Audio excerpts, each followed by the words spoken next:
Have you guys heard of shelf-stable whipping cream? This is from Trader Joe's, and what's awesome about it is that it's shelf-stable, so you can keep it in your pantry and just let that sit there. When you're ready to use it, you can. It's good. I think it's usually probably good for about 3 months. I mean, the expiration date is posted on it. But it's awesome to have on hand because you don't have to go to the store when you need something that calls for whipping cream.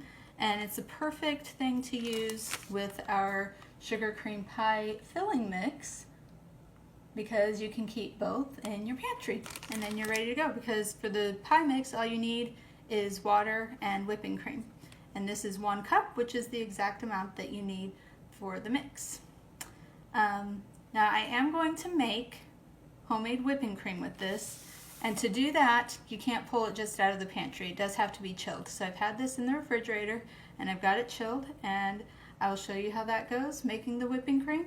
Okay, we're going to sprinkle a little bit of sugar in with our whipping cream, and then we're going to whip it with so this works really well. I use this in soups and in when I'm making homemade whipping cream. This Cuisinart, what is it called? Smart Stick. So it's just a stick blender. And this works really well for making the whipping cream. It's like tall and skinny. I've tried making it in other things, like in bowls. I don't know. This works really well.